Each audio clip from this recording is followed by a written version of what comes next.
잠시 후 행복한 아침에서는 생활 속 법률 상식 그 법이 알고 싶다 준비되어 있고요. 네, 그리고 이어지는 4대 공감 토크 라떼는 마리아에서는 그리운 향수를 불러일으킬 추억의 이야기들 나눠보도록 하겠습니다. 저희는 잠시 후에 돌아올게요.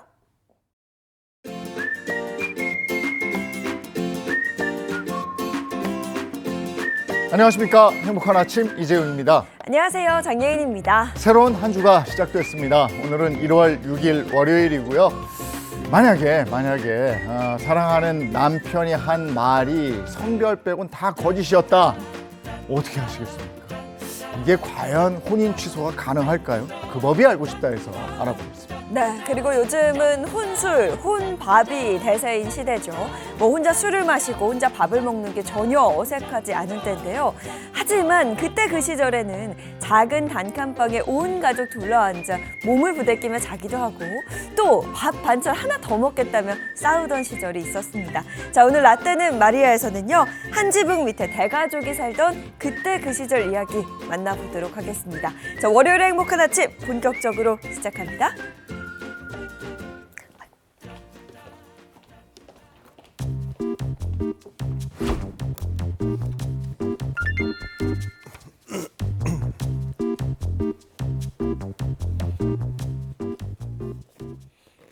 오늘 아침에는 어떤 소식들이 있을까요? 모닝픽 손석우 평론가와 함께합니다. 어서 오세요. 네, 안녕하세요. 네, 안녕하세요. 네, 첫 번째 픽 어떤 게 있습니까? 네, 첫 번째 모닝픽은 육휴 사용 불가입니다. 육아휴직이라면 모든 직장인이 사용할 수 있는 그 제도를 알고 있는데 네. 지금 사용 불가라고 하셨어요. 이게 사용을 못 한다는 건가요? 네, 말씀하신 것처럼 이제 육아휴직이라든지 유연근로제 등 일과 가정의 양립을 위한 제도들이 도입되고 있고 꾸준히 또 확산이 되고 있는데요. 그렇지만 여전히 이 대기업과 중소기업 간의 격차가 심각한 것으로 조사됐습니다. 2023년 기준 일가정 양립 실태조사에 따르면요. 조사 대상인 상시 근로자 5인 이상 사업체 5천 곳 중에서 육아휴직제를 알거나 들어본 적이 있다고 응답한 사업체는 78.9%로 나타났습니다. 네, 대부분의 근로자들이 육아휴직제를 인지하고 있다는 거예요. 근데 네. 나는 78.9%가 더 놀라워요. 다 인지하고 있지 않나? 그렇죠. 네, 응답은 이제 78.9%로 나왔지만 상당히 높은 응답률이라고는 볼 수 있죠. 하지만 이제 현실은 또 다릅니다. 61.4%의 사업자만 육아휴직제를 필요한 사람이 모두 사용 가능하다라고 응답을 했고요. 20.9%는 필요한 사람 중에서 일부만 사용 가능하다라고 밝혔습니다. 이게 중요한데요. 17.17%는 필요한 사람도 전혀 사용이 불가능하다라고 응답을 했는데요. 육아휴직제 사용률 역시 이 사업체 규모별로 큰 차이를 보였습니다. 필요한 사람은 모두가 사용 가능하다는 응답률은 5인에서 9인까지 규모의 사업체에선 55.4%로 절반 수준을 약간 넘는 수준에 그쳤고요. 300인 이상은 94.1%로 대부분 사용 가능했습니다. 여기서 정확히 대기업과 중소기업 간의 격차가 드러나죠. 그렇죠. 방금 해주신 말씀을 정리를 해보면 결국 사업체 규모가 클수록 육아휴직 이 제도의 사용이 유리하다 이렇게 볼 수 있겠는데요. 네. 그러면 사업체 규모가 작으면 왜 사용이 어려운 걸까요? 중소기업이 처하고 있는 현실이 그대로 반영이 됐다라고 볼 수 있을 것 같습니다. 육아휴직제를 사용할 수 없는 이유에 대해서 조사를 해보니까요. 동료 및 관리자의 업무 가중 때문이다라고 응답한 비율이 36%로 가장 많았고요. 또 하나 사용할 수 없는 직장 분위기나 문화, 또 대체 인력을 구하기 어려워서 등이 그 뒤를 이었습니다. 잘 보면 세 가지 이유 모두 인력난에서 발생한다고 볼 수 있거든요. 그러니까 내가 빠지면 당장 누군가 그 하던 업무를 메워야 한다라는 뜻이고 아무래도 인력 풀이 좀 얇은 그런 중소기업에서는 대체 인력 구하기도 어렵고 대체 인력을 구한다고 해도 그 인력의 업무 숙련도가 기존 인력 수준까지 올라오는 데는 시간이 상당히 많이 걸리는 그런 현실적인 문제가 있습니다. 또한 육아휴직 사용 등에 따른 처우 등도 사업체 규모에 따라서 현격히 차이가 났는데요. 남녀 고용 평등과 일가정 양립 지원에 관한 법률에서 보면요. 육아휴직 기간은 근속 기간에 포함시키도록 하고 있습니다. 그런데 육아휴직 제도를 사용할 수 있는 사업체의 40%는 육아휴직 기간을 승진 기간에 포함하지 않는다라고 응답을 했고요. 23.7%는 일부 기간만 승진 소요 기간에 포함한다 이렇게 밝혔습니다. 사실 뭐 직장인이 때에 맞는 승진으로 보상을 받는 건데 네. 그 육아휴직이 근속 기간에 포함이 안 된다면 승진에 영향이 있다라는 얘기거든요. 네. 그럼 이제 어쩔 수 없이 뭐 출산이나 양육을 하는 데 있어서 좀 의지가 떨어지지 않을까 이런 걱정을 하게 됩니다. 육아휴직 제도가 분명히 있는데 내가 부담을 느껴서 못 가게 되는 경우 이렇게 둘이 있는데 내가 가면 두 배로 업무가 과중된다? 그렇죠. 그러면 네. 선뜻 내기 어렵잖아요. 선뜻 육아휴직을 갈 수 있고 아이 돌본 다음에 내가 직장에 복귀를 했어도 내 자리가 없어지지 않는 그런 세상이 빨리 와야죠. 자, 다음 픽 전해주시죠. 네, 두 번째 모닝픽은 경유차 전환 중단입니다. 최근 어린이 통학버스를 경유차에서 전기차로 전환 추진한다. 뭐 이런 정책이 나왔었는데요. 결국 이게 중단된다는 말씀이시죠? 네, 일부 중단이 된 겁니다. 대기관리권역법에 따라서요, 지난해 1월 1일부터 서울 전 지역을 포함해서 수도권 4개 권역 등 대기관리 권역에서 경유차를 어린이 통학버스로 사용할 수 없게 됐고, 다만 이제 경유차를 전기차나 LPG차로 대체하기로 하고 구매 계약을 체결한 뒤에 사용을 신청하면 지난해 말까지만 운행이 가능하도록 유예 기간을 뒀는데요. 하지만 최근 환경부가 지침을 다시 바꿨습니다. 16인 이상 또는 총 중량 3.5톤 이상인 중대형 어린이 통학버스에 대해서는요, 대기관리권역법상 경유차 사용 제한 대상에서 제외를 한 겁니다. 또 이 중대형 경유 버스를 어린이 통학버스로 새로 신고하는 것뿐만 아니라요, 이미 신고된 버스를 계속 운행하는 것도 허용했습니다. 이 당시에도 학원가나 교육계에서 임시 허용 조처가 끝난 다음에는 이 통학버스 대란이 일어날 수도 있다 이렇게 우려했었거든요. 네. 경유차 전환과 관련돼서는 사실 친환경 정책이기 때문에 그 취지 자체에는 공감하시는 분들이 많이 있기는 한데 현실과 동떨어져 있다라는 지적들이 많았습니다. 연간 전기버스 신규 등록 대수를 보면요, 3,000대에 미치지 못할 정도로요, 공급량이 많지 않고요, 가격도 아직까지는 꽤나 비쌉니다. 그래서 전기차를 실제로 구매하기 어렵다는 그런 우려의 목소리들이 많이 있었습니다. 지금 전기버스 가격 같은 경우는 현실적으로 보조금이 지급되지 않는 한 그 가격 그대로 주고 사기에는 상당한 비용 부담이 있는 게 현실입니다. 또 유치원이나 학원마다 충전기를 별도로 설치하지 않는 한 공용 충전 장소를 사용해야 되는데 이게 현실적으로도 쉽지 않아서 아마 이게 충전 대란이 벌어질 것이다 이런 걱정들이 상당히 많이 있었거든요. 네. 또 하나 지적을 하자면 작년에 기억하시겠지만 잇따른 전기차 화재 있었지 않습니까? 학부모님들 입장에서는 우리 아이가 탈 뭐 버스나 차인데 이게 전기차라고 한다면 아직 전기차에 대한 불신이나 이런 것들이 사라지지 않았기 때문에 그런 부분들도 좀 고려가 되는 것으로 보입니다. 경유통학 차량 중에서 이번에 사용 제한 대상에서 빠진 중대형 차는 약 27,000대입니다. 40% 정도를 차지하는데요.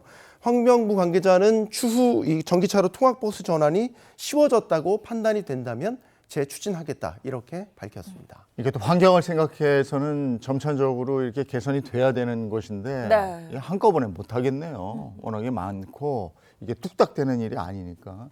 자, 다음 픽 전해주시죠. 네, 세 번째 모닝픽은 가짜 신분증.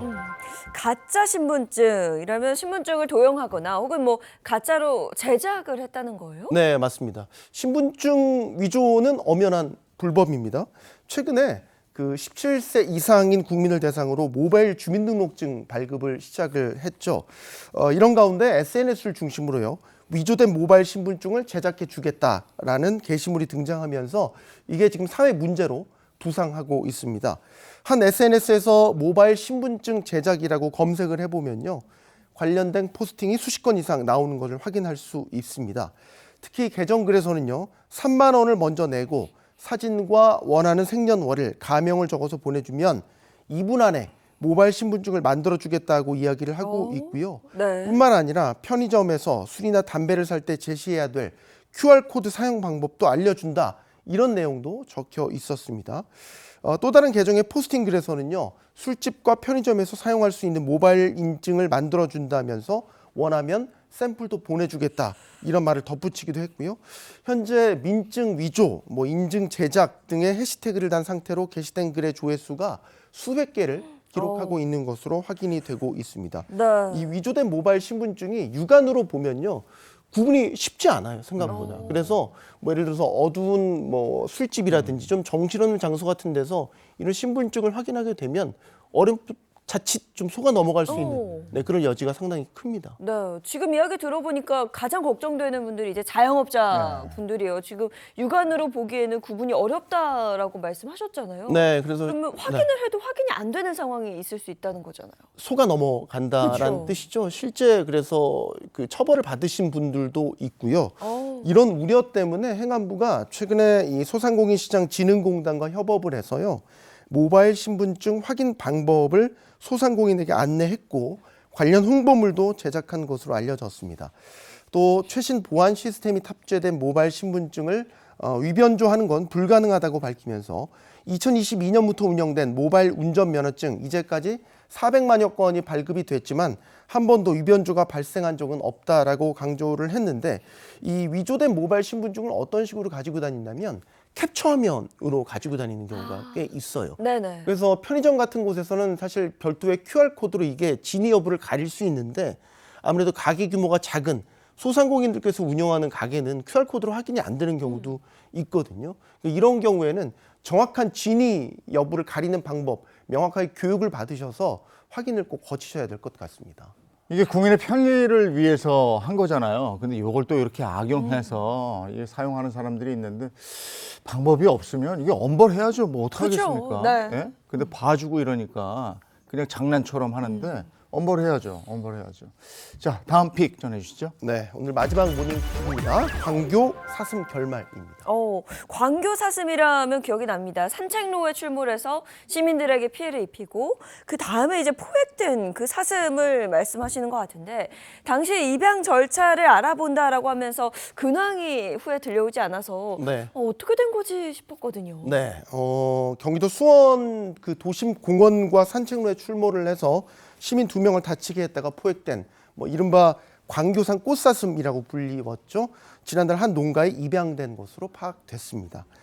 수원시는 국가동물보호 정보 시스템을 통해서 공개 입양 절차를 밟은 결과 지난해 12월 충남 아산에 소재한 한 농가 관계자에게 광교산 사슴을 입양했다고 밝혔습니다. A씨는 포획된 사슴을 임시로 보호하고 있던 농가 측의 가족인 것으로 확인이 됐고요. 수원시 관계자는 사슴을 반려동물 목적으로 입양한 것으로 안다고 설명했습니다. 통상 1년 동안 임시 보호하다가 주인이 나타나지 않으면 안락사하는 것으로 알고 있는데 이렇게 가족을 찾았다니까 정말 다행이네요. 네, 그렇습니다.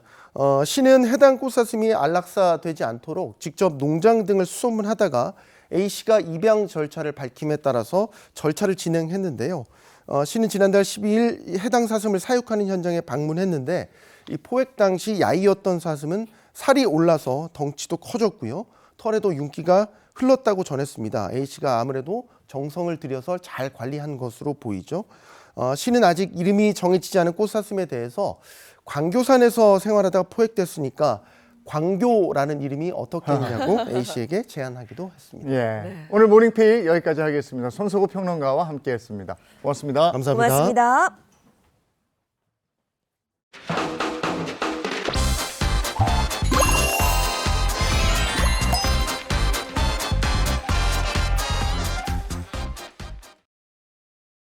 네, 이번에 최신 기업 소식 전해드리겠습니다. 더 핫한 경제 방송인 박수림 씨 그리고 자동차 전문 기자 장진택 기자입니다. 어서 오세요. 네, 반갑습니다. 반갑습니다. 네, 반갑습니다. 네, 2025년을 시작하는 기업들의 소식 어떤 게 있습니까? 흔히 스포츠 경기를 각본 없는 드라마라고 하지 않습니까? 대한민국 스포츠 도전을 논할 때 이것은 빼놓을 수가 없는데 바로 기업의 후원입니다. 자, 기업의 후원은요, 아마추어 종목이나 비인기 스포츠에 큰 힘이 될 뿐만 아니라 올림픽 등 굵직한 무대에서 메달 따는 데 성과를 내는 데 큰 기여를 하고 있습니다. 그래서 준비했습니다. 한국 스포츠의 키다리 아저씨 기업들입니다. 네, 먼저 뭐 국내 대기업 엘사 예를 들어볼게요. 스켈레톤이나 이 아이스하키 등 비인기 동계 스포츠 종목에 대한 후원을 이 엘사가 꾸준히 이어가고 있는데요.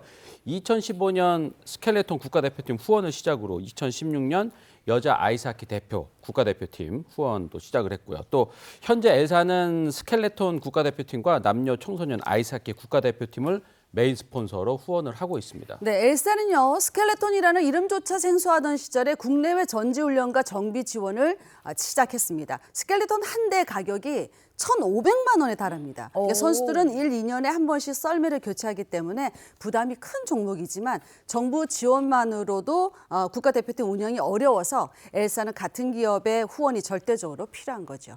네.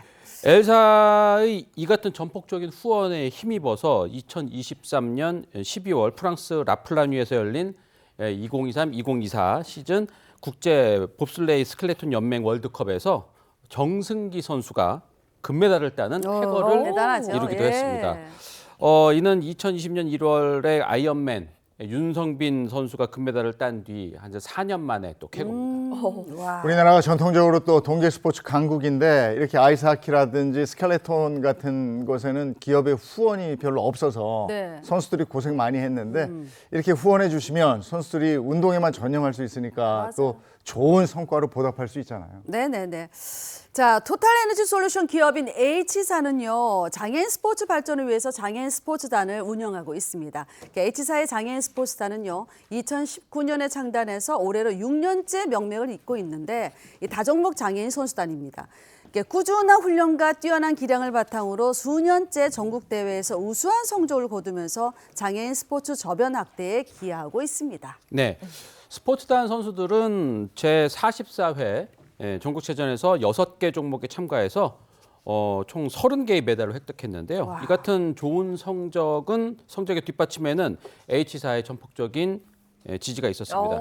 H사는 선수들의 집중적인 훈련과 경기력 향상에 도움이 될 수 있도록 월 급여를 지급하고 있고요. 야. 또 매년 참가하는 전국체전에서의 뛰어난 성과를 축하하고 선수들을 격려하기 위해서 또 포상금 제도도 함께 진행하고 있다고 합니다. 네, H사가 지원하는 장애인 스포츠단은요, 국내뿐만 아니라 국제대회에서도 정말 괄목할 만한 성과를 내고 있다고 하는데요. 그쵸? 앞으로 얼마나 더 발전할지 기대가 되는 부분입니다. 네. 끝으로 마지막 기업은요. 자, 골프 게임 소프트웨어의 개발 및 공급업을 하는 G사는요, 2015년에 골프 재단을 설립했습니다. 이 재단은 유망주들이 골프에 전념할 수 있도록 이 골프 꿈나무 장학금 후원 사업과 유망주들의 국제 경험 확대를 위해서 유소년 성적 우수 장학생 선발, 또 프로골프 선수 지원 사업 등을 펼쳐왔습니다. 네, 또 지사는 재단 출범 이후 약 10년 동안 113억 원을 조성해서 골프 꿈나무 육성에 힘썼는데요. 네. 혜택을 받은 선수는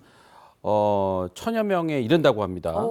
예, 특히 작년 한국 프로골퍼 투어 대상을 차지한 장유빈 선수의 경우 네. 유소년 시절부터 두각을 드러내면서 2017년부터 2020년까지 골프 꿈나무 장학생에 선정돼 재단으로부터 후원을 받아왔다고 합니다. 네, 알겠습니다. 오늘 기업 소식은 여기까지고요. 이번에는 우리 주변에서 일어나는 사건 사고를 법의 관점으로 풀어보겠습니다. 그 법이 알고 싶다.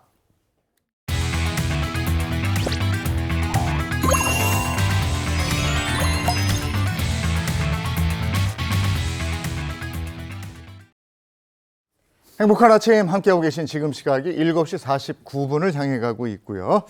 이번에는 월요일의 고민 해결사 이호선 상담심리 전문가와 함께하겠습니다. 어서 오세요. 안녕하세요. 반갑습니다. 네, 반갑습니다. 그리고 월요일에 법률 해결사죠. 강성신 변호사, 또 임주혜 변호사 함께합니다. 반갑습니다. 안녕하세요. 이 교수님, 오늘 준비한 소식은요? 네, 오늘 준비한 첫 번째 소식은 이혼하자는 남편 때문에 너무나 당황한 상황에 처해 있다는 한 여인의 이야기입니다. 자, 첫 번째 주제 바로 이겁니다. 이혼하자며 가족 방치하는 남편 어쩌죠? 자세한 이야기는 꽁트로 만나보시죠. 결혼 초부터 남편과 저는 자주 다퉜습니다. 처음부터 맞는 사람이 어디 있겠느냐. 서로 맞춰가는 과정이라 생각하고 잘 살아보자는 저와 다르게 남편은 툭하면 이혼 이야기를 꺼냈습니다. 눈에 넣어도 아프지 않을 아이가 태어나서도 마찬가지였습니다. 여보, 내가 김치찌개 먹고 싶다고 얼마 전부터 그렇게 얘기했지. 어? 오늘 또 김치찌개가 없어. 일부러 이러는 거야? 아니, 진태기가 아파서 내가 반찬 신경을 못 썼어요. 내일은 꼭 김치찌개 햄 넣어서 꼭 해줄게요. 오늘 그냥 있는 반찬 먹어요. 아, 정말 매일 진택이. 당신 나보다도 아들이 더 소중하지. 어? 내가 이러니까 집에 오길 싫어하는 거야. 어? 이렇게 가정이 대접도 못 받고 이러니까 내가 나가서 길을 못 펴고 회사에서 승진도 안 되고 이런 거 아니야. 어? 안 되겠어. 그냥 이혼하자. 이혼해. 아니, 무슨 김치찌개 안 해줬다고 이혼을 하자고 그래. 승진은 자기 능력이 안 돼서 그런 거지. 난 절대 이혼 못해. 어떻게 진택이 아이 아빠 없이 되게 키워. 그날도 남편은 불같이 화를 내다가 이혼 이야기를 하며 집을 나갔습니다. 하지만 의뢰 있는 일이겠거니 넘긴 게 화근이었을까요? 그날부터 남편은 집에 들어오지 않고 이혼 독촉을 하기 시작했습니다. 결국 어떤 일까지 벌어진 줄 아세요? 여보, 재용 씨 지금 어디 있는 거야? 대체 어디 있는 거야? 나 이혼해 줄 때까지 집에 안 들어갈 거니까 그렇게 알고 이혼할 마음 생기면 그때 연락해. 뭐? 여보, 그래도 생활비까지 안 주는 거 너무하잖아. 진택이 지금 감기 걸렸는데 병원도 못 가고 있어. 지금 아파트 공과금 밀려서 단수한다고 난리야. 여보, 내가 이렇게 빌게. 생활비 좀 먼저 주고 우리 그 다음에 이야기하자. 아니야. 나 당신 이혼한다고 할 때까지 생활비 한 푼도 못 주니까 그렇게 알고. 그러니까 빨리 이혼하고 각자 새 출발하자고. 김치찌개 끓여놨어. 어서 들어와. 그렇게 남편은 석 달 전부터 생활비 지급을 중단한 채 아이가 아파도 병원비조차 주지 않고 있습니다. 여기저기 돈 빌리는 것도 하루 이틀이지 계속 쌓여가는 빚에 밀린 아파트 공과금까지. 전 대체 어떻게 하면 좋을까요? 야, 이거 아무리 아내하고 이혼하고 싶다지만 너무했다. 이건 아니지 않아요? 아이까지 있는데 생활비까지 끊어버리면 이거 자세히 좀 알려주시죠. 네.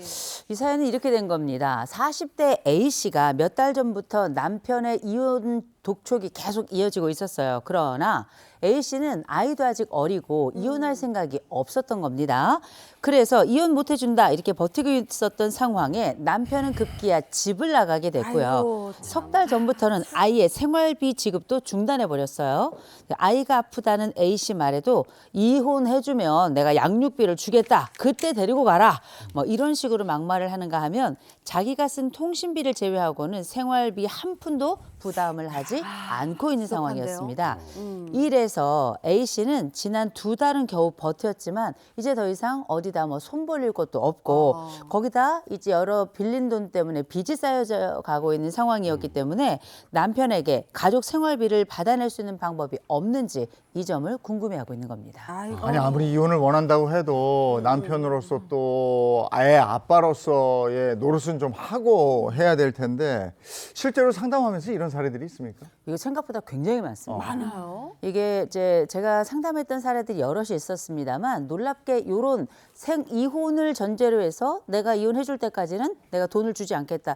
전문직들이 생각보다 굉장히 많더라고요. 한 의사 선생님께서 이혼을 앞두고 있는데 이 아내는 이혼을 원치 않으니 네. 자식들한테는 이 생활비나 용돈을 주고 있었어요. 그러나 아내한테는 한 푼도 안 준 겁니다. 그러니 이 아내가 자식들한테 처음에는 좀 돈을 얻어 쓰다가 도무지 안 되겠으니까 건물 청소 있죠, 계단 청소.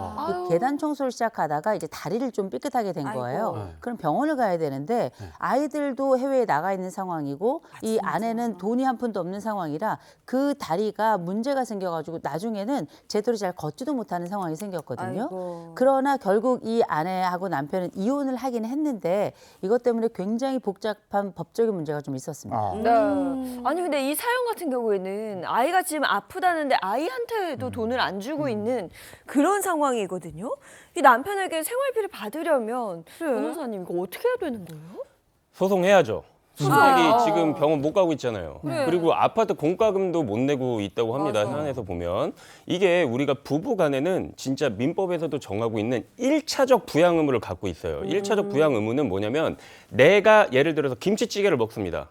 그러면 아내한테도 똑같이 햄 넣은 김치찌개를 먹여야 돼요. 자기는 고기 먹고 아내한테는 뭐 콩을 주고 이렇게 하면 안 된다라는 거예요. 안 되지. 부양의 의무가 있다라는 거죠. 맞아요. 정조의 의무도 있고 부양의 의무도 있고 가정 공동 의사를 가지고 이거를 실현시켜야 될 의무가 있는데 이거를 지키지 않고 있단 말이죠. 이거는 부양료 청구 소송을 제기를 하실 수 있을 것 같아요. 우리 사건에서도 보면은 이게 남편이 전적인 경제권을 갖고 있고 아내가 아이를 키우고 있는 상황인 것 같습니다. 근데 이걸 끊어버린다고 하면 이게 진짜 나머지 가족 구성원들의 생존권을 위협할 수 있는 그런 상황이잖아요. 이런 경우에는 빨리 소송을 좀 조속하게 제기를 하셔가지고 구제를 받으셔야 될 것 같네요. 그 사연에서는 아내는 이혼을 원하지 않고 그 이혼을 하지 않은 상태에서도 이게 뭐 부양료 청구 소송 이게 가능한가요?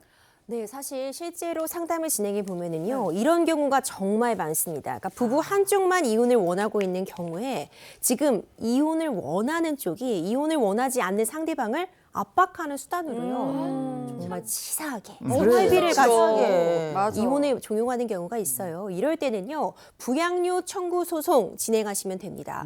앞서 강 변호사님이 말씀해 주신 것처럼 부부간에는 부양 의무가 존재합니다. 네. 그러니까 한쪽이 보통 경제 생활을 해서 생활비를 충당하고 다른 쪽이 가사 일을 하면서 자녀를 키우고 있었다면은 당연히 그에 상응하는 부양료를 청구할 권한을 가지거든요. 네. 대법원에서도 굉장히 중요한 판결이 있었는데 실제로 이혼 소송이 진행이 되는 상황, 그러니까 일정 부분 혼인 생활이 이미 파탄이 나서 별거를 하고 있다고 해도 그렇다고 해도 여전히 지금 혼인 생활은 계속되고 있는 거거든요. 네네. 이혼 확정 판결이 땅땅땅 날 때까지는 여전히 부양료 청구를 할 수 있고 부양료를 지급할 의무를 부담한다는 판결이 있었습니다. 그러니까 보통 어떻게 많이 하냐면요. 그러니까 이혼 소송이 진행 중인 와중에 그럼에도 불구하고 사실 부양료는 지급하는 게 맞거든요. 이혼 소송이 끝나면은 뭐 양육비나 재산 분할로 이걸 가름할 수 있겠지만 이혼 소송 중에도 부양료를 줘야 되는데 이혼 소송 중이라고 주지 않을 때는 법원의 사전 처분이라는 걸 통해서 이 부양료 부분은 미리 좀 판단을 해달라 이렇게 하는 것도 일반적이라고 볼 수 있습니다. 지금 사연 속 아내가 3개월치가 생활비가 밀렸는데 네. 그럼 부양료 청구 소송을 통해서 이 못 받은 생활비까지도 가능한 겁니까? 이게 밀리면 안 돼요. 그러니까 예를 들어 이 사연에서 아내분이 자꾸 이 남편한테 내가 지금 진택이 병원 보내야 돼.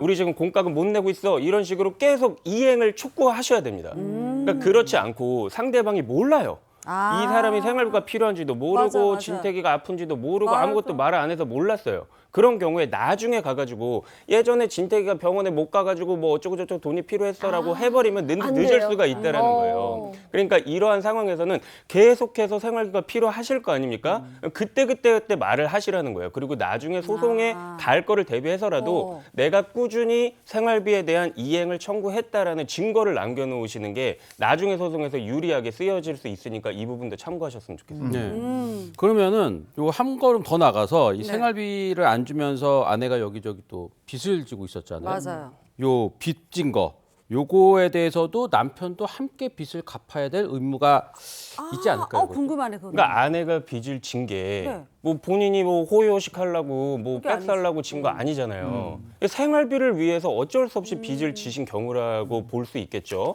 이 경우는 당연히 남편도 아까 뭐라고 말씀드렸죠? 부양의 의무가 공동으로 있는 거잖아요. 그러니까 남편도 이 빚에 대해서 책임을 져야 되겠죠. 우리가 이게 물론 지금 아내는 이 사연에서는 이혼을 원하고 계시지 않지만 네. 나중에 혹시라도 이혼으로 가게 된다면 이런 빚들도 다 재산분할 대상에 포함이 되는 거예요. 그렇죠. 왜? 이거는 가정 공동 의사에 의해서 재산 형성 자체를 못하는 상황에서 빚이라도 있어야 내가 가정을 꾸려가니까 어쩔 수 없이 받은 것이지 않습니까? 이혼을 하게 됨에도 이거를 진짜 나눠 가지는 그런 판에 오히려 이혼을 하지 않은 상태에서 부양의 책임이 있는 자가 이걸 책임을 지지 않는다? 이런 거는 일단은 말이 안 되고 그러니까 아까 말씀드렸다시피 이런 상황이 있으면은 좀 하루빨리 조속히 부양료를 안 줄 것 같다라고 하면 부양료 청구 소송을 좀 진행하시는 게 어떨까 이렇게 생각이 드네요. 네. 근데 지금 이 모든 일이 발생한 원인이 남편은 이혼을 원하고 있고 아내는 이혼하고 싶지 않다 이렇게 이야기를 하는 거거든요. 그러면 이게 이혼 소송으로 가게 되면 이혼이 성립이 되나요? 우리 사연으로만 보자면요. 아내분이 너무 억울한 상황입니다. 잘못한 부분도 없고 사실상 왜 우리나라 속담에 방귀 낀 놈이 성낸다 이런 말 있잖아요. 사실은 성을 내면 안 되는 상황이었잖아요. 이럴 때 우리 법원에서는요. 이혼 가능 여부를 판단할 때 유책주의를 취하고 있습니다. 그러니까 유책주의가 어떤 의미냐면요. 잘못을 제공한 사람이 혼인 파탄에 책임이 있는 사람은 본인이 나서서 이혼하자 이렇게 할 수 없다는 거예요. 맞아요. 이럴 때는 이혼을 하지 못하게 하는 게 이 혼인의 가치를 지키고 상대방 배우자를 보호하는 길이라고 볼 수 있는데 이에 대비되는 개념은 파탄주의입니다. 그러니까 파탄주의는 이미 이 혼인은 끝났다. 더 이상 부부관계가 회복될 수 없다고 보면은 그때는 아무리 한쪽이 더 잘못을 했을지라도 그 사람이 청구하는 이혼을 받아들여준다는 주의인데 우리나라에서는 여전히 유책주의, 그러니까 잘못한 사람이 이혼을 하자고는 못하는 것을 기본 원칙으로 하고 있습니다. 자, 극히 예외적으로 이미 혼인 관계가 완전히 파탄이 났고 그 기간도 오래되었을 때 오로지 상대방에 대해서 좀 괴롭힐 목적으로 이혼을 해주고 있지 않는 그런 예외적인 상황에서는 이혼이 인정될 수도 있지만 기본적으로는 유책주의를 세우기 때문에 우리 사연으로 돌아가 보자면은 부인이 너무 억울한 상황이잖아요. 맞아요. 이럴 때는 이혼 소송으로 간다면은 이혼이 허락되지 않을 확률이 훨씬 더 높아 보입니다. 이게 아무리 부부관계가 끝냈다고 해도 본인이 지어야 할 책임은 충실히 이행을 해야 되는 것이고 특히 자녀가 있을 때는 맞아요. 더더군다나 그렇죠. 자, 다음 주제 가보겠습니다. 네, 두 번째 주제는 바로 이겁니다. 우리가 하나의 거짓말을 유지하기 위해서는 36개의 거짓말이 필요하다. 이런 얘기 들어보셨을 텐데 이러한 엄청난 거짓말 눈덩어리에 속아서 결혼을 한 여자의 이야기인데요. 그래서 우리가 함께 할 주제는 바로 이겁니다. 남편이 성별 빼고 모든 걸 다 속였어요. 자, 그 사연은 꽁트로 먼저 만나보시죠. 생각해보면 남편은 첫 만남부터 모든 게 의문투성인 사람이었습니다. 나이부터 직업, 사는 곳까지 뭐 하나 제대로 알려준 게 없었으니까요. 그런데 이 남자를 왜 만났냐고요? 바로 남편의 직업 때문이었습니다. 이거 혹시 저기 뒤에 쫓아오는 사람 없었지? 자꾸 쫓아오긴 누가 쫓아온다 그래.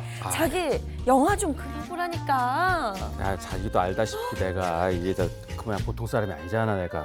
이 내 특수부대 정보요원 이 출신이잖아. 혹시라도 이 얼굴이 노출되고 뭐 그러면은 나도 위험하고 자기도 위험하고 막 이럴 수 있어. 내가 워낙 이 중요한 인물을 많이 이렇게 비밀도 알고 있고 막 이래가지고 영화 아저씨 알지? 거기 원빈 나오잖아. 나랑 똑같은 직업이야. 나. 얼굴은 다르지. 자기 얼굴이 원빈이 아닌데 직업이 같으면 뭐해. 그런 얘기는 하지 마 좀. 아무튼 저기 SNS나 이런데 뭐 내 얼굴 올리거나 그러면은 진짜 큰일 나는 거야. 우리 다 죽는 거야. 아니 그러면은. 알아. 하도 그렇게 신신당부해서 뭐 내 친구들은 물론이고 우리 엄마 아빠한테까지도 그 다 비밀로 하는 거 그거 몰라?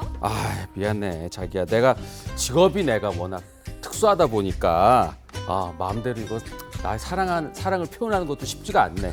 네, 하여튼 조금만 좀 이해 좀 해줘. 알았어. 특수한 사람이잖아요. 알았어. 저는 국군 특수부대 정보사 출신이라는 남편의 말을 철석같이 믿었는데요. 본인 명의 통장도 개설할 수 없고 모든 것이 기밀이라는 남편의 말을 믿고 결혼 생활을 이어가던 어느 날이었습니다. 첫 아이가 태어나고 출생신고를 할 때 그 일이 일어나고 말았습니다. 여보, 우리 튼튼이 이제 출생신고 해야 되는데 자기 그렇게 바쁘면 내가 좀 하러 갈까? 자기 주민등록증이랑 혼인관계 증명서 그것 좀 줘봐봐. 내가 해야 되겠어. 자기 바쁜데 뭘 또 이거 내가 나중에 출생신고 내가 한다고 그러니까. 아니, 응? 자기가 자꾸 미루니까 그렇지. 줘보라니까. 뭘 나한테까지 숨기고 그래. 줘봐. 이게 뭐야? 자기 장진택이 아니라 이름이 이재용이었어? 나이는 또 이게 뭐야? 38살이 아니라 뭐? 50살?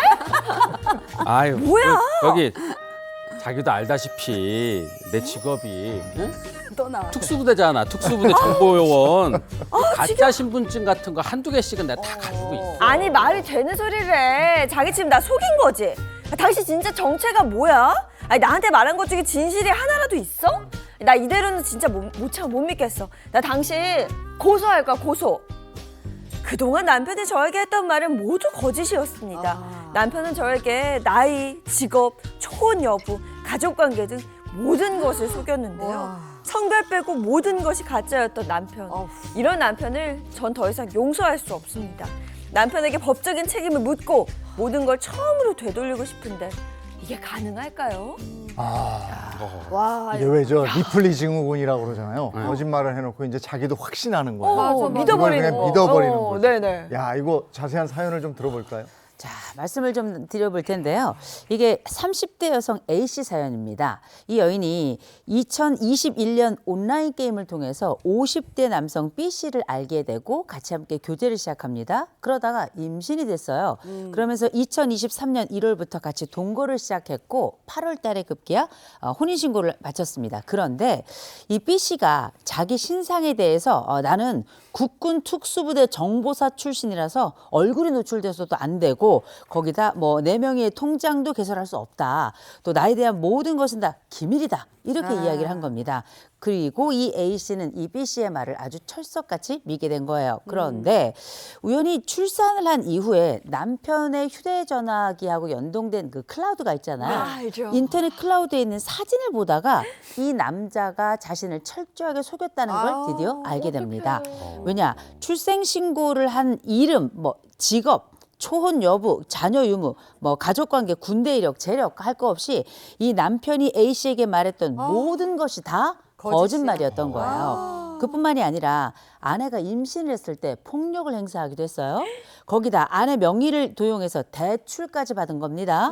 이렇다 보니 아내는 남편을 형사고소하게 이르고 혼인 취소를 해달라고 소송을 시작하게 된 겁니다. 야. 성별 빼고 모든 게 다 거짓이었다. 아내 입장에선 너무너무 황당할 텐데 그래서 혼인 취소를 원하는 거예요. 이게 가능할까? 네. 이게 혼인 취소가 될까? 된다면 O 아니면 X를 들어주시면 되겠습니다. 혼인 취소가 가능하다. 그러면 O. 안 된다. 이건 혼인 취소 사유가 아니다. 그러면 X예요. 하나, 둘, 셋 들어주세요. 아, 이거 해야 돼. 시청자분들 다 올 거예요. 그럼요. 아, 왜 이거 그래요? 진택 씨 왜 그래? 정보사 출신이잖아요. 아, 이거는 혼인 취소 당연히 돼야죠. 상대방한테 거짓한 게 아니라 근데 이건 거짓을 넘어서 기망한 거예요. 이거는. 맞아요. 이거는 혼인 취소에서 끝나는 게 법적인 책임까지 물어야 돼. 이거는 O. 당연히 O죠. 아니 혼인 취소. 옛날엔 우리가 네. 혼인빙자 간음죄라는 게 있었어요. 맞아. 네, 지금은 뭐 그게 없는 것 같은데 근데 이 지금 상황을 보세요. 이 모든 게 다 거짓말이었죠. 거기다 그 임신했을 때 폭력까지 행사했죠. 거기다 명의까지 도용해서 대출을 받아 이건 사람도 아니에요. 어떻게 이 사람하고 혼인을 지속할 수 있어요? 처음부터 거짓이었으니 이 혼인은 무효입니다. 그럼 제가 무효지. 뭐 다 두 분 그 거짓말이야. 심정은 인정이 돼요. 네. 네. 근데 정보사 출신이잖아요. 그래서 빨리 얘기해봐요. 그래서 이게 또 다 가짜잖아요. 그 저도 이제 막 이 남자를 막 때려주고 싶을 정도로 정말 못된 사람인데 이게 법은 또 이게 법이 쉽지가 않아요. 이게 또 혼인 신고를 다 했잖아요. 네, 혼인 신고를 다 했기 때문에 이거를 풀려면은 다른 방법으로 솔직히 해야지. O 생각했죠? 아유, 정보사 출신이잖아요. 아니 근데 저는 궁금한 게 하나 있는 게 남편이면 제일 가까운 사람인데 모든 걸 말을 안 해주고 자꾸 막 거짓말을 하고 둘러대면 이 아내의 심리가 정말 꼬치꼬치 캐물어서라도 알고 싶을 텐데 당연하죠. 이거 그냥 믿었단 말이에요? 이건 무슨 마음일까요? 이게 우리가 이 거짓말이라고 하는 건 디테일의 힘이 있습니다. 그래서 이 거짓말이 하나의 구조를 딱 형성하게 되잖아요. 그런데 이 거짓말 속에서 논리가 맞아 들어가면 이 안에는 거의 완벽한 하나의 세상이 구축이 되는 거예요. 그러면 그 세상 속에 들어가 있으면 그게 다 이렇게 모든 것이 합이 맞게 되거든요. 그럼 맞게 돼요. 그러면 경우에 따라서 뭔가 안 맞는 순간이 생겨나잖아요. 그럼 사람 머릿속에는 인지 부조화 상황이 생겨납니다. 그건 뭐냐면 내가 지금까지 투자했던 모든 시간과 또 내가 틀렸다는 걸 인정하기가 너무 어려운 상황이 되면 그냥 믿어버리게 돼버리는 거거든요. 이런 상황이 지속되다가 나중엔 걷잡을 수 없으면 그제서야 모든 걸 포기하고 새로운 선택을 하냐. 이것도 만만치가 않은 게 자기가 이 세상을 만들어 왔고 이 이상화된 세상 속에서 이게 어느 정도 가능하기만 하다면 이걸 유지하려고 하는 게 사람의 심리이기 때문에 이 아내가 이 남편이 구축해 놓은 완벽한 거짓말 세계 속에서 자기 스스로를 지키려고 했지만 이게 결국은 안 된 것 같아요. 자, 그렇다면 변호사 두 분은 어떻게 생각하고 있을까요? 혼인 취소가 가능하다면 O, 혼인 취소가 가능하지 않다면 X. 하나, 둘, 셋 들어주세요. 와! 가능하네. 네. 자, 한번 얘기를 들어볼까요? 네. 일단 이 사건에 한해서 말씀을 드릴게요. 모든 경우에서 뭐 조금 속였다고 해서 다 혼인 취소가 되지는 않을 거예요. 네. 예를 들어서 저도 생각을 해보면 뭐 거짓말 저 뭐 했어요? 결혼하기 전에 뭐 저보다 했어요? 와이프 뭐 했어요? 꼬시고 싶어서 뭐 예를 들면 수입이 어느 정도 그럼 제가 잘 번 달을 기준으로 좀 얘기를 근데 뭐 나중에 결혼하고 나서 그만큼 못 벌잖아 이거 혼인 취소야라고 하면 그거는 안 되죠. 저는 알고 그렇게 한 겁니다. 네. 근데 이 사건에서 볼게요. 뭐 이름, 직업, 초혼 여부, 자녀 유무, 가족 관계, 군대 이력, 재력 이걸 다 적었다는 거예요. 그래. 그러니까 이런 걸 봤을 때 우리 재판부는 어떻게 판단을 하냐면 만약에 이 상황이 진짜라는 사실을 알고 있었을 경우에는 혼인을 하지 않았을 것이다 라고 이제 인정이 되면은 혼인을 취소하게 되는데 이 사건에서는 이걸 다 속였다고 하면은 어떤 여성분이 사실 이거를 인정을 해서 혼인을 인정을 하겠습니까? 그렇게 해서 혼인 취소를 인정을 한 것으로 보이고 그러니까 아까 사연에서 보니까 폭력성도 있었대요.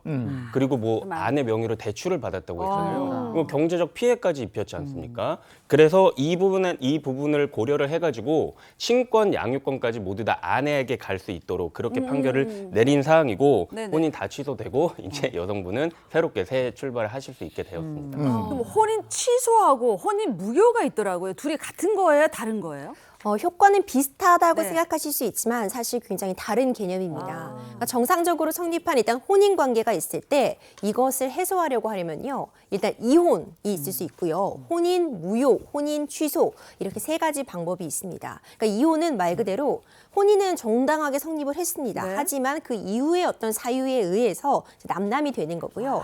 혼인 취소와 혼인 무효는 어찌 보자면 결혼을 결정할 때 그 혼인 시점에 문제가 있었던 건데 먼저 혼인 무효부터 말씀드리면요. 굉장히 엄격하게 규정되어 있습니다. 애초에 두 사람이 혼인의 의사가 아예 없었던 경우 그런데 한쪽이 명의 같은 거 도용해서 몰래 도장 가져와서 이렇게 일방적으로 혼인신고한 경우 이럴 때 혼인 무효 가능하고 8촌 이내의 친족, 그러니까 가까운 친척 간의 결혼을 했을 때는 당연히 혼인 무효가 되는데 혼인 무효는요. 애초에 이 혼인이 아예 없었던 것이 되기 때문에요. 만일 자녀가 있었다고 해도 혼인 무효가 선언이 되면 혼인 외의 자녀가 되게 됩니다. 굉장히 엄격하고 이제 혼인관계 증명서에서도 아예 혼인 여부가 나타나지 않습니다. 그런데 혼인 취소 사유를 보자면요. 이보다는 좀 약하다고 볼 수 있지만 우리 사연처럼 사기 결혼. 이렇게 거짓된 정보를 마구마구 제공해서 혼인한 경우 이럴 때 사기 결혼은 혼인 취소가 가능하고 뭐 협박에 의해서 결혼한 경우 이럴 때도 사기 결혼과 유사하게 혼인 취소가 가능한데 혼인 취소는 또 중요한 게 있어요. 이렇게 사기를 나에게 친 것 이런 사유를 안날로부터 3개월 이내에 혼인 취소 소송을 제기하셔야 된다는 점 이 기간도 매우 유념하셔야 됩니다. 네. 그런데 이 같은 사연 같은 경우는 뭐 거의 사기 결혼이 아닐까 생각이 될 정도로 다 속였잖아요. 그러면은 이건 뭐 결혼 취소 이걸 떠나서 사기죄 처벌 뭐 이런 것까지도 더 가능하지 않나요? 그러니까 우리가 흔히 이런 표현을 써서 그래요. 이 결혼 사기야. 그렇죠. 나 사기 결혼 당했어. 뭐 이렇게 하니까 실제로 경찰서 가셔가지고 사기죄 고소장 쓰셔가지고 고소를 합니다. 상대방을. 네. 왜? 나 사기 결혼 당했으니까. 그렇지. 근데 우리가 사기죄가 뭐냐고 생각을 해보면 사기죄는 기본적으로 경제 범죄예요. 예를 들어서 제가 제 학력을 속여가지고 결혼을 했습니다. 네. 그게 아내한테 어떤 경제적인 타격을 주는 건 아니잖아요. 그렇죠. 그로 인해서 막 제가 어떤 경제적인 이득을 취하는 건 아니잖아요. 그래서 사기 결혼이라고 표현하는 것과 이 사기죄의 성립은 조금 다르게 봐야 된다라는 거죠. 그래서 일단은 사기죄가 성립이 그냥 되지는 않아요. 근데 될 수 있는 방법이 있죠. 예를 들어서 아내를 속여가지고 내가 이러이러한 재력을 갖고 있는데 잠깐 내가 융통할 때가 필요해 라고 해서 속여가지고 그 아내 될 사람한테 돈을 받은 거예요. 네. 받았으면은 그거는 사기죄가 될 수 있죠. 그렇죠. 왜? 경제와 관련이 된 거니까. 그러고 나서 이제 결혼을 했습니다. 결혼을 하고 나서 이 아내가 이거는 나는 속은 거야. 당한 거야. 라고 해가지고 그때 가서 고소를 해요. 라고 하면 이거 인정될까요? 혼인신고도 했어요. 인정될까요? 이거 예전에 우리 그런 거 있었어요. 친족상도례. 친족상도례. 네. 내가 진짜 결혼하기 전에 이 사람의 말이 진짜인 줄 알고 내가 돈을 빌려줬는데 그 다음에 혼인신고하고 나서 알고 보니까 거짓말이었다. 라고 했는데 이미 부부인 거예요. 그러면 친족상도례로 그럼 이 사람 처벌 못 시키냐? 이렇게 생각하실 수 있잖아요. 맞아요. 이 사건을 다뤘었는지 모르겠는데 헌법 불합치가 됐죠. 아하. 예, 친족 간의 문제에 그 문제에 있어서도 사기죄는 우리가 고소를 하면 그거를 범죄로 다룰 수가 있단 말이죠. 그러니까 나중에 이 사실을 알았다라면은 이 아내는 남편을 고소를 하실 수가 있게 되는 거예요. 실제로 어떤 그런 경제적인 피해를 입었을 경우에는. 네네네. 그리고 이 사건에서는 그것도 있었어요. 명의를 도용해가지고 네. 은행에서 막 대출을 받았다. 맞아요. 이것도 충분히 형사처벌을 받을 수 있는 부분이거든요. 그래서 이 부분도 같이 고소를 진행을 하시면은 상대방한테 형사처벌의 죄책도 함께 물을 수 있을 것으로 생각이 됩니다. 강성신 변호사님 말씀하시는 거 보니까 구연동화 하시는 거 같아요. 자, 여기서 궁금한 거. 속인 사람이 나쁜 거지. 그렇죠? 속아서 결혼한 사람은 죄가 없잖아요. 뭔가 금전적인 보상을 받을 수 있을까요? 있습니다. 있어야 돼. 당연히 받아야죠. 이거 너무 억울한 상황이고 아무리 혼인 취소가 된다고 해도요. 혼인 취소가 인정되기까지 일단 소송해야 되잖아요. 그럼요. 그 가운데 내가 속았다는 증거 다 모아 제출해야 되죠. 이 금전적인 손실이 막대하다고 볼 수 있고 정신적인 손실은 정말 어마어마합니다. 그런데 이 혼인 취소라는 게요. 사실 잘 인정되지가 않아요. 그러니까 사실 이혼 사유로는 충분합니다. 이렇게 사기 결혼을 당했다는 부분은 혼인 관계에 있어서 부부간의 신뢰를 이미 완전히 깨트린 얘기 때문에 이혼을 하는 것은 사실 굉장히 간편하게 인정이 될 것 같은데 혼인 취소는 법원에서도 굉장히 엄격하게 보고 있습니다. 실제로 어떤 사연이 있었냐면요. 이렇게 자기를 소개했던 거예요. 아주 유명 대학의 경영대학원 출신이다. 그리고 내가 뭐 40억 원의 재산가다. 이렇게 본인을 포장을 했습니다. 그런데 앞서 우리 강 변호사님도 얘기를 해주셨잖아요. 혼인을 하기 전에 본인의 소득을 조금 이렇게 높여보려는 시도가 있었다고 말씀해 주신 것처럼 이렇게 본인이 유명 대학의 경영대학원 출신이라고 했는데 사실은 그 대학에서 단기 어학 코스 맞춘 겁니다. 그리고 굉장히 고소득은 맞았는데 빚잔치를 하고 있어서 사실상 남은 건 없었던 그런 사회에서 우리 법원에서는 이 정도로는 완전히 속이거나 혼인 취소의 사유가 되는 정도로 사기를 친 것이 아니다라고 보아서 혼인 취소가 인정이 되지 않았습니다. 그래도 이걸 상당한 거짓말 아닌가? 내가 거기 나왔다고 그러고 3, 40억 있다고 그러는데 땡전 한 푼 없고 그래. 야 대출이고. 이거 취소될 것 같은데 안 되는군요. 되지가 않습니다. 사실 이 부분이 굉장히 어려운 게 모두들 우리 연애 초기 시절을 떠올려 보세요. 내가 사실은 파스타랑 피자 이런 거 전혀 안 좋아하고 근데 막 무조건 좋다고 그러죠. 그렇죠. 매일 청국장만 먹는 사람인데 상대방이 원하면은 호감을 사고 싶어서 저도 사실 한식보다는 양식주로 먹습니다. 했는데 결혼해 보니 맨날 아침마다 청국장 찾는 그런 일들이 있을 수 있잖아요. 그러니까 상대방의 호감을 사기 위해서 내가 원래 갖고 있는 생각이나 나의 조건보다 조금 과장하는 것은 그렇죠. 어찌 보자면은 좀 자연스럽고 인간의 심리에 부합한다고 보고 있는 것이 재판부인 것 같아요. 그래서 우리 사연처럼 아예 학력, 나이, 초혼 여부 이 모든 게 거짓이라면 당연히 혼인 취소 사유 되겠지만 그 정도에 이르지는 않고 조금 과장한 것에 불과하다면 혼인 취소 사유로서는 인정되지 않는다고 보고 있거든요. 그래서 사실 결혼은 신중해야 됩니다. 신중해야 돼. 이런 건 어떻습니까? 결혼하기 전에 되게 착해서 결혼했는데 이게 애 낳고 이러니까 억세지고 안 착해요. 그러면 어떻게 해야 됩니까? 사기 결혼 아닙니까? 모든 가정이 다 사기 결혼에 해당하죠. 누구 얘기예요? 누구 얘기예요? 아니 뭐 그런 집이 있어요. 상담을 권합니다. 그 법이 알고 싶다. 오늘 여기까지 하겠습니다. 고맙습니다. 고맙습니다.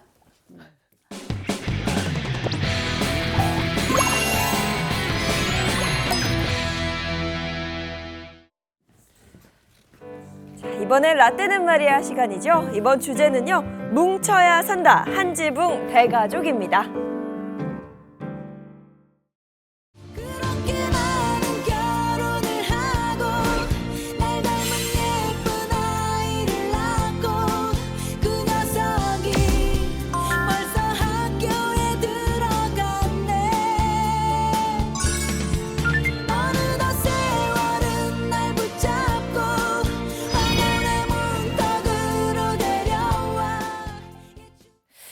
제가 얼마 전 그런 기사를 본 적이 있습니다. 네. 2050년도가 되면 평균 가구원 수가 2명도 안 돼서 소가구 시대가 열린다. 이런 기사를 본 기억이 있는데요. 그만큼 이제는 뭐 핵가족 시대를 넘어서 개인의 시대가 도래했다. 뭐 이런 게 좀 느껴지는 것 같습니다. 예전에는 단칸방에서 정말 아버지 어머니 아이들 셋 정도 해서 5명이 옹기종기 모여서 맞아. 그러고 겨울이 되면 윗목 아랫목 있어가지고 그러네. 이불 싸움도 하고 맞아. 그때 생각이 나는데 아유, 그 시절엔 모두 다 힘들었잖아요. 그러니까 어려웠던 시기니까 요즘은 원룸이라 그러지만 그 당시에는 그냥 단칸방 네. 그 한 방에서 다 그냥 모여서 다 자고 다 먹고 그럼, 거기서 공부하고 어떤 집들은 부모님 모시고 살면서 고모, 삼촌 결혼 안 한 뭐 삼촌, 네. 이모들 같이 사는 그런 경우도 많았어요. 맞아요. 그리고 저는 예전에 이렇게 시골에 있는 시골집 가면은 이 한상에서 이렇게 먹는 게 아니고 이렇게 따로따로. 할아버지, 맞아. 할머니 그리고 우리 형, 장손, 장손은 같이 같이 먹고 네. 또 이제 그 나머지 사람들 또 반찬도 다르고 맞아요. 뭐 이런 광경도 있었죠. 저희 사촌이 네. 형제가 7이에요. 군이진이, 이진이, 한규, 지선이, 준규, 끝순이 이렇게 7이에요. 근데 그 집에 가잖아요. 네. 그러면 집이 운동장만 해. 그런데 방이 딱 하나예요. 방이 딱 하나인데 화장실도 하나잖아요. 그러면 이제 아침에 쟁탈전이 붙는 난리 거예요. 나죠. 식구가 9이니까. 야, 저는 그 집에 한번 갔다가 저는 그 사이에 그 어디쯤에 머물러 있는 사람인데 진짜 그 집은 밥 먹기도 힘들어요. 왜냐면 자기 숟갈을 딱 그제 먼저 사수를 하고 그다음에 딱 음식이 나온다. 눈치 볼 거 없어 뭐 열심히 먹지 떠먹어야지, 않으면 그치. 그날은 굶는 거예요. 야, 대단한 집이었습니다. 네. 근데 요즘 이제 어떻게 살고 있는지 최근 가구들을 보면 4인 가구도 많다. 뭐 이런 얘기도 있어요. 그럼요. 3인 가구, 2인 가구 이렇게 포함시켜야 된다. 이런 얘기들까지 나오고 있는데 그래서일까 요즘 TV를 보면 뭐 3대 이상이 모여 사는 가족 하면 다큐멘터리에 진짜. 네. 막 굉장히 뭐 특별한 뭐 이렇게 가족으로 소개가 되곤 하죠. 예전에는 뭐 6남매, 8남매 이게 우리 어머님 세대는 좀 흔했잖아요. 그러니까 그게 특별한 게 없었어. 그럼 요즘은 새 쌍둥이 낳았다 해도 막 헤드라인 뉴스감이고 막 이러잖아요. 지금 6, 7 낳았다 이러면 난리가 나는 거예요. 대서특필되죠. 뭐 지역 경제에 특히 뭐 톡톡히 이바지 했다 그래가지고 엄청나게 많이 띄워주잖아요. 각종 수당의 혜택이 엄청나죠. 많죠. 네. 그러니까 저도 뭐 제가 어렸을 때 기억할 때도 이렇게 뭐 신문이라든가 이런 거 표 같은 거 보면은 무턱대고 나타 보면 거짓골을 못 면한다. 있어. 예. 뭐 둘도 많다. 뭐 이런 것까지도 뭐 기억이 나는데 최근에는 뭐 제발 하나라도 낳아라. 맞아. 예. 그리고 출산율을 지금은 막 끌어올리기 위해서 안간힘을 쓰는 걸 보면은 네. 이게 불과 몇 년 사이에 완전히 이렇게 뒤바뀐 거거든요. 많이 바뀌었어요. 그때는 정말 아이 많이 낳았고요. 그다음에 그 많이 낳은 아이 중에 한 아이가 출세하면 다 잘 산다. 그렇지. 이런 게 있었어요. 맞아, 있었어요. 그 말씀하셨던 그 시대가 우리가 뭐 1950년대, 60년대 막 요때 지나면서 전쟁 끝난 다음, 한국전 끝난 다음에 태어난 요 세대를 우리가 베이비 부머라고 부르잖아요. 베이비, 아기들이 붐, 아주 폭발적으로 태어난다라서 얘기가 된 건데 생각해보면 우리가 1차 베이비 부머를 보통 1955년부터 1963년까지라고 부르는데 이때 태어난 아이들이 100만 명이었습니다. 올해, 그러니까 작년이죠. 2024년에 태어난 아이가 24만 2,334명이에요. 아주 그때에 비해서는 정말 안 태어난 것과 다름이 없는데 그때는 정말 어마어마하게 태어난 거예요. 그럼요. 1950년에는 베이비 붐으로 집집마다 아기 울음소리가 그칠 날이 없어요. 여기에서 그렇지, 진택이 앙앙, 저기가 재영이가 앙앙, 호선이가 앙앙 난리가 나죠. 그러니까 아기가 있는 주부들이 모이기만 하면 애기 육아에 대해서 얘기를 하잖아요. 근데 이유를 알 수 없이 우리 애가 계속 운다. 그러면 거기에 어머니들에게 가정교도원이 집집마다 방문해서 지도하기 시작합니다. 이때 가정교도원이 가져다 준 책자를 보면서 재봉틀로 막 손수 아기 새 옷을 만들어 입히기도 하고요.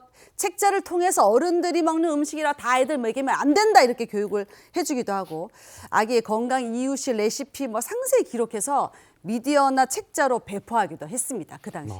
네. 그때는 아이를 너무 많이 낳아서 가족 계획, 산하 제한 이런 얘기들이 막 나오고 그랬던 때잖아요. 그렇죠. 가족계획 요원을 통해서 피임법도 알려줘요. 그러니까 나라에서 정관 수술을 적극적으로 장려하면서 말 그대로 가족 계획을 세워주던 그 시기입니다. 그러다 보니 웃지 못할 그런 일도 많았는데 초창기에 정관 수술을 위해서 적지 않은 그런 보상비를 줬어요.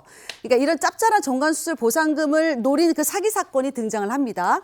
일부 시립보건소와 의사들이 실제로 정관 수술을 하지 않았는데 마치 한 것처럼 허위로 서류를 꾸며서 수술비를 가로챈 거죠. 네. 그리고 뭐 이때 또 뭐 수술비 가로채는 뭐 이런 거뿐만 아니라 이 78 아주 노인이잖아요. 네. 78 노인에게 정관 수술을 시켜주면서 예, 빈치고 사는 뭐 이런 일도 유행했죠. 너무하네. 예, 수술을 받는 남성에게 회복 기간 중 근로보상금 명목으로 일정 금액을 지급하고 또 수술 부작용을 최소화시키려고 또 이제 피임 수술 사후관리위원회까지 만드는 등의 아까 각가지 유인 정책을 만들긴 했지만 예, 사실 성과는? 큰 성과는 거두지 못했다고 합니다.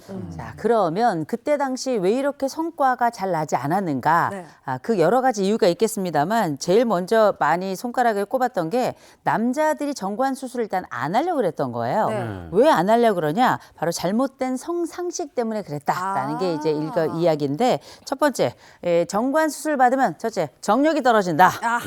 두 번째, 성기능에 문제가 생길 수 있다. 이런 오해들이 일반화되면서 그때 더 나을 거 없이 다들 마치 누구는 쫓고 누구는 도망가는 이런 양상을 보였는데 정관 수술 받은 사람들에게 그때 당시에 네. 주공 아파트나 아니면 주택부금 아파트 분양 우선권을 부여한다 이렇게 발표를 한 거예요. 우와. 지금 생각해 보시면 왜 서초동의 반포 주공 아파트 아시죠? 다 남자들이야, 지금 뭐 다. 분양 뭐 매매가가 막 수십억이잖아요. 네. 그래서 이 반포 주공 아파트를 사기 위해서 많은 사람들이 정관 수술을 받았다는. 그래서 지금의 그 집주인들 중에는 그 역사 한가운데 서 계셨던 분들이 하나 계시겠죠. 계실 수도 있을 할아버지, 겁니다. 할아버지.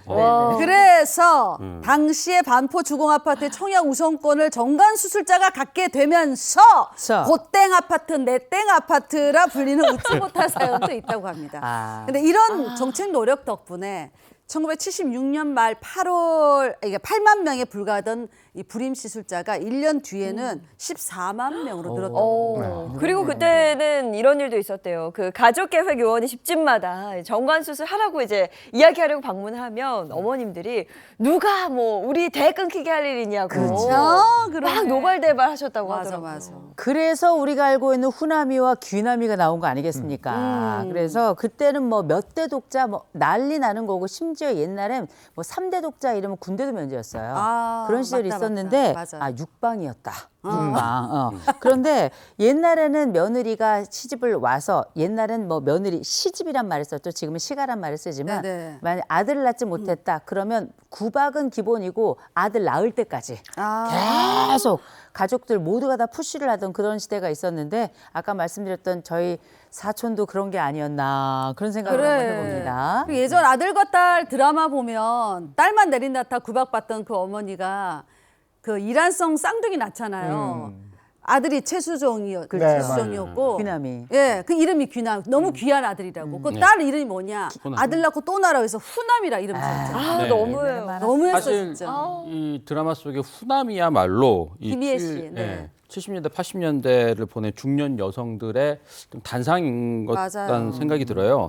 그 가족들을 위해서 자신을 희생하고 꿋꿋이 또 역경을 이겨내고 이런 모습들의 그 후남이 이런 거 보면서 중년 여성들이 많이 좀 감정이입이 되고 드라마 보면서 많이 막 이렇게 눈물도 흘리고 예, 뭐 이런 광경들이 좀 많았죠. 그럼요. 왜냐하면 다들 기억하실 겁니다. 옛날에는 딸들 그 공부시키면 난리 난다고 여자는 똑똑해지면 글 배우면 안 된다고 이런 얘기들이 공공연했던 시절이었기 때문에 초등학교 정도만 딱 마치고 다 서울 보내가지고 공장 다니는 거예요. 맞아요. 그러면 그거 다 쪼개고 아껴가지고 자기 먹을 것만 좀 놔두고는 다 지방에 있는 동생들, 남자 아이들 동생들 공부시키겠다고 또 집안 살리겠다고 보냈던 그런 K 장녀들의 눈물 어린 이야기가 있지 않습니까? 이 시기에도 자식들 공부시키기 위해서 정말 대단한 일을 했던 어머니들이 많은데 그 1960년대 여수의 어느 그 작은 섬마을에 살던 정숙현 씨가 육지로 가려면 배를 타야 했던 초등학교는 꿈도 못 꾸던 그런 상황이었어요. 근데 어머니가 작은 나룻배를 구해서 매일 등굣길에 노를 저어서 학교까지 태워주고 돌아온 다음에 다시 학교길에 노를 저어서 가서 또 다시 딸을 태워오는 그런 일을 자그마치 6년 동안 했다고 합니다. 세상에. 이 6년 동안 노를 저은 거리가 34,000리가 됐고요. 이 사연이 6학년 졸업식에서 알려지면서 일대가 울음바다가 됐다고 합니다. 좋겠네. 후에 이 이야기가 영화로 제작됐다고 하는데 이미자 씨의 꽃피는 여수바다라는 노래로도 만들어졌다고 합니다. 아까 뒤남이 후남이 얘기도 나왔습니다만 네. 그때는 왜 이렇게 남아 선호 사상이 강했는지 모르겠어요. 정말. 아유, 그때 좋았겠어요. 자, 그런데 사실 생각해보면 지금도 그런 말을 쓰는 집들이 있나 모르겠나요? 없을 겁니다. 출가 외인. 아, 기억하시죠? 출가 외인. 여자는 결혼을 하고 나면 나는 남의 집 출가 자식이다. 남의 집 사람이다. 이런 얘기인데 그러면서 동시에 남자는 또 대를 이어야 된다. 이런 인식이 굉장히 강했죠. 그래서 일명 아들 낳기 위한 프로젝트. 이 엄청난 여러 방법들이 사용이 됐는데 많이 기억하실 겁니다. 네. 아들 마흔이 낳은 집 그 여인의 속옷 이어 입기 아, 이런 거 맞아. 빌려서 그 돌려 입기가 있었고 오죽했으면 그 속옷이 닳고 닳아서 헤어질 때까지 입었다 이런 얘기가 있었고 또 한 가지 여러분 제주도 가시면 돌 하루방코 많이 갈아 드셨지요? 맞아. 그거 많이 갈았고요. 또 한 가지는 우리가 여러분 등남탕 아들탕이라고 기억하십니까? 맞아요. 한의원에 가면 아들 낳는다고 보약을 그렇게 지어가지고 먹었는데 맞아. 그래서 아들 낳았다 이런 얘기가 돌잖아요. 그 한의원 난리가 나죠. 났습니다. 네. 이런 일도 있었네요. 이게 1990년대까지 이어져서 남녀 성비 불균형이 극심해집니다. 그러니까 초등학교 입학하면 여자 짝꿍이 없어서 맨날 남남 짝꿍으로 앉아서 아이들이 막 풀 죽은 채 학교를 갔다는 장진택 씨 얘기도 있고요. 아, 예. 이런 뉴스가 막 전면에 막 보도되던 그런 시기예요. 실제로 동아일보 기사를 보면 남녀 짝꿍이 원활히 되지 않는 것이 선생님의 적잖은 고민거리다 이런 내용과 함께 남자 어린이가 남아돌아 일주일에 한 번씩 자리를 바꿔서 골고루 짝꿍의 혜택을 나눠주는 그런 학교도 많았다고 합니다. 네. 이때는 또 그 아들을 선택해서 낳게 해준다는 네. 약이 약국에서 팔린 적도 있었어요. 맞아. 네, 그리고 또 뭐 배란위를 계산해서 성별을 선택할 수 있도록 해준다는 선택 시계, 예, 이런 것까지 맞아. 등장해서 화제가 되기도 했는데 이 신빙성은 믿을 수 없었지만 판매가 판매는 꾸준히 이루어졌었다라고 합니다. 이때 그 당시 출산율보다 남녀 성비가 사회 문제로 대두되면서 그에 맞는 표어들이 등장하기 시작을 하죠. 그 대표적으로는 선생님 착한 일하면 여자 짝꿍 시켜주나요? 이거 있고 그다음에 사랑으로 낳은 자식 아들 딸로 판단 말자 이것도 있었고 잘 키운 딸 하나 열아들 안 부럽다 이런 표 맞아요. 이거 유명하잖아요. 네, 예. 맞습니다. 아, 요즘은 보니까 저 친한 언니는 둘째도 아들이라는 얘기 듣고 울더라고요. 아, 너무 힘들 것 같다면서 맞아. 이제 많이 많은 부분이 달라졌습니다. 하지만 뭐 그때나 지금이나 같은 게 있다면 바로 부모님의 사랑이 아닐까 싶은데 뭐 사랑, 희생, 부모님 맞아. 하면 떠오르는 단어예요. 그 시절에 어머님들 생각하면 자서전 10권, 14권 나왔을 거예요. 지금도 돌밥이라고 그러잖아요. 돌아서면 밥이라고. 그러니까 근데 지금이야 뭐 가족 몇 명 안 되니까 밥상 차리는 건 뭐 어렵지 않다고 할 수 있지만 그 당시 때는 시어머니, 시아버지 밥상 따로 차려. 학교 갔다 오면 자식들 상 차려. 그 남편 또 퇴직하면 밖에서 먹고 안 들어와. 늦어도 꼭 집에 와서 먹어요. 그럼 아랫목이 뜨뜻하게 데워라 또 고봉밥 꺼내서 또 밥 차려. 야 식구들 위해서 어머니가 하루에도 14번은 진짜 밥상 차려요. 맞아요. 식당에서 밥 먹는 게 아니잖아요. 상 차려가지고 갖다 주고 다시 들고 와서 또 갖다 주고. 어이구 남자들 정말.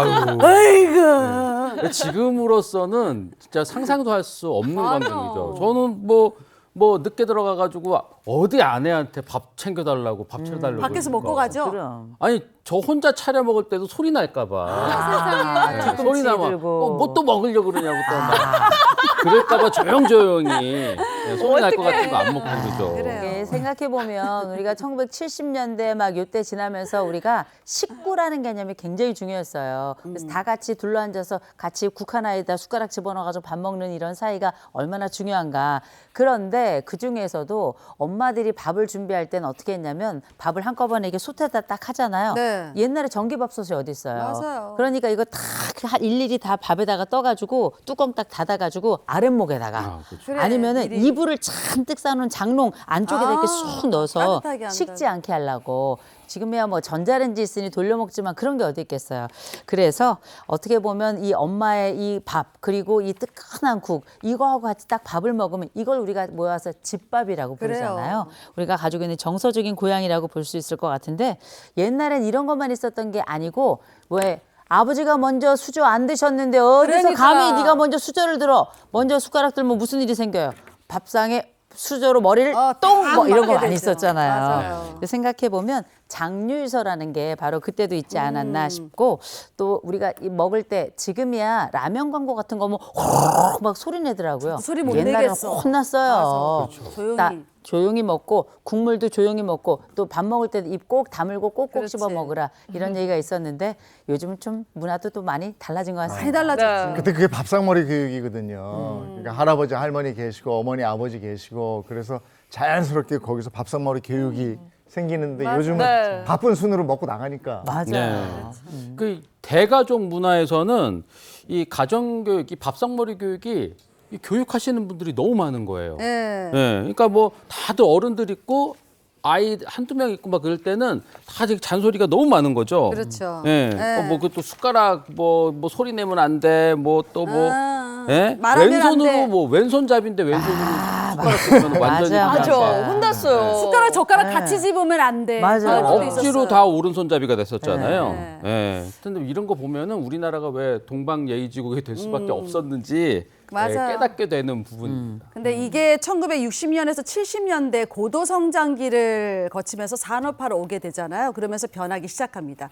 그러니까 1980년대는 특히 본격적으로 맞벌이 부부들이 증가하기 시작하죠. 여성들의 사회 참여가 늘어나면서 부모가 먹고 사는 일이 정말 너무 바빠요. 그러니까 이 주로 교육의 주체가 조부모가 되던 그런 시기죠.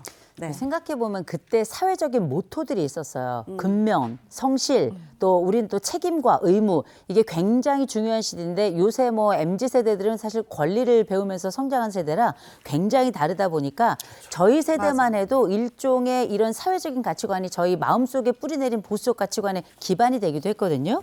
그래서 그런가 그럼 잘 아시는 것처럼 시대가 달라지면서 드라마에도 이런 시대가 달라지고 있다는 걸 많이 반영이 되는데 이를테면 대발이네 가족 뭐 이런 데 보면 가족 중심의 이 시트콤이나 드라마 속에서 새로운 세대들 사이에 살짝 이렇게 경쟁을 하거나 가치관이 달라서 갈등하는 모습들도 많이 나타났던 것 같아요. 네. 그래서 진짜 가족의 뭐가 변화. 요즘에는 이제 하나만 낳잖아요. 그렇죠. 그러니까 아이가 너무 귀한 거야. 그래서 과잉. 바보하고 막 이러는 경향이 또 세졌죠. 맞아요. 아니 달라진 부분들이 좀 있습니다. 많이 달라진 것 중에 하나가 뭐냐면 옛날에 우리에게 또 중요한 건 아이들 키울 때 학부모잖아요. 맞아요. 요새는 또 군부모가 있어요. 그래가지고 소대장들이 다 정말 힘들어한다 그러는데 소대장한테 이제 우리가 깨똑 모임이 보통 있습니다. 아니면 직접 전화를 걸어가지고 우리 애가 3일 연짝으로 야간 근무를 서가지고 너무 피곤해서 잠을 못 자다 그러니까 오늘 야간 근무는 좀 빼주세요. 이렇게 하거나 아니면 우리 애가 오늘 아침 달리기 하고 나서 너무 어지럽다 그러니까 달리기는 좀 열애를 시켜주세요.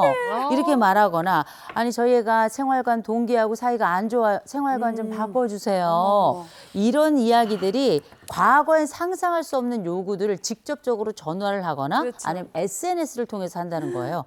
엄청 달라졌죠. 그러니까 사실 그 자녀의 일거수일투족을 막 따라다니면서 지시하고 참견하고 이런 그런 사람들 이른바 헬리콥터 부모라고 하잖아요. 근데 이 과잉 양육이 문제가 되면서 유치원, 학교뿐만 아니라 직장, 군대 이렇게까지 막 사회에 나가서까지 부모가 막 케어를 필요로 하는 그런 사람들이 네. 자꾸만 늘고 있는 거예요. 네. 네. 또 아이가 자라면서 부모의 극성도 함께 자란다라는 말이 있을 정도로 네.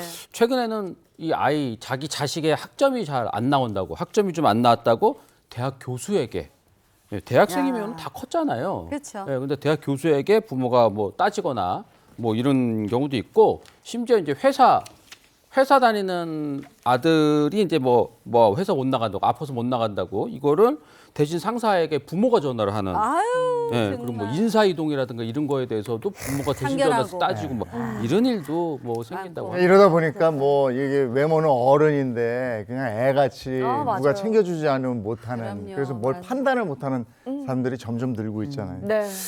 예, 여기까지 하죠. 예, 고맙습니다. 고맙습니다. 네, 어제는 눈이 내렸습니다. 오늘은 어떨까요? 마지연 기상캐스터 바로 나와주세요. 네, 상암동입니다. 절기 소환이었던 어제 추위 대신 눈이 찾아왔죠. 한방눈이 펑펑 내리면서 10cm 넘게 쌓인 곳도 있었는데요. 낮 동안 녹았던 눈이 밤사이 얼어붙어서 빙판길 조심해야겠습니다. 이번 눈비는 오후까지 조금 더 이어지겠습니다. 예상되는 적설량은 경기와 강원의 최대 5cm, 그 밖의 지역은 1cm 정도가 되겠습니다. 오늘 아침 기온 영상권에서 출발해 평년보다 높겠습니다. 낮 기온은 중부지방 5도 안팎, 남부지방은 10도 안팎이 될 텐데요. 오늘 전국에 바람이 강해서 체감온도는 이보다 더 낮겠습니다. 내일부터 서해안을 따라 폭설이 시작됩니다. 해당 지역에는 20cm가 넘는 큰 눈이 예고됐는데요. 눈 피해 없도록 사전 대비 철저히 해주시기 바랍니다. 또 내일부터 기온도 뚝 떨어져서 추위 대비 단단히 해야겠습니다. 특히 이번 주 중반에는 올겨울 최강 한파가 예고됐는데요. 목요일 서울의 아침 기온 영하 12도, 체감 온도는 영하 20도 가까이 곤두박질하겠습니다. 네, 동해안 지역엔 여전히 건조특보가 유효해서 불조심하셔야겠고요. 또 오늘 전국적으로 미세먼지 농도도 높겠습니다. 호흡기 관리 잘해주시기 바랍니다. 지금까지 날씨였습니다.